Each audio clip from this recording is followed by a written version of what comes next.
કહે છે કે બાપજી, ભગવાન દ્વારિકામાં રહેતા હતા, સ્વયં શ્રી કૃષ્ણ આ ભૂતલ ઉપર હતા, અને છતાંય એના દીકરાનું પ્રસૂતિ ગૃહમાંથી હરણ થઈ જાય અને કૃષ્ણને ખબર ન પડે, પ્રભુને ન ખબર પડે. તન કી જાને મન કી જાને, જાને ચિત્ત કી ચોરી.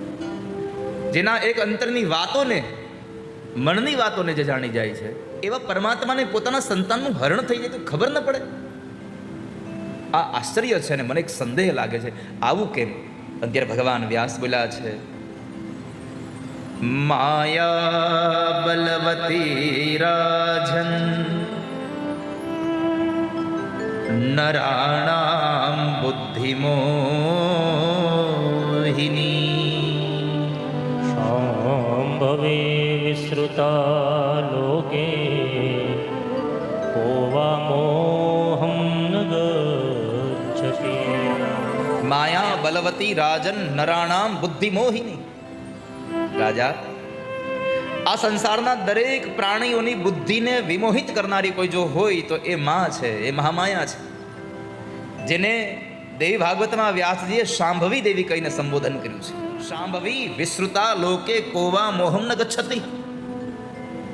આ સંસારના જેટલા જીવ છે એ બધાને મોહિત કરે છે એકમાત્ર શાંભવી દેવી. ભગવાન વ્યાસે યાદ કરાયું કે જન્મે જઈ તમે ભૂલી ગયા, રામને પણ જે દિવસે અભિષેક થવાનો હતો એ દિવસે વનમાં જવું પડશે, અને પોતાના પિતા મૃત્યુ પામ્યા એની પણ જો એને ખબર નહોતી રહી, પછી સંસારના બીજા જીવની શું કરવી? માયા એટલી બધી પ્રબળ છે આ સંસારની કે એને એ શાંભવી દેવી બધા લોકોને એવા ચક્રાવે ચડાવી દે, શું સત્ય શું અસત્ય એનું ભાન ન રહેવા દે, એટલી માયા રચી.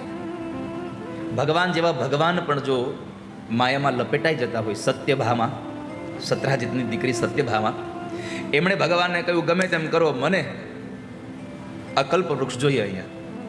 ભગવાન સ્વર્ગમાં ગયા, ઇન્દ્ર સાથે લડાઈ કરી, યુદ્ધ કર્યું, અને અંતે ત્યાંથી એના મહેલને શણગારવા માટે કલ્પવૃક્ષ લઈ આવ્યા એક સ્ત્રીના મોહમાં.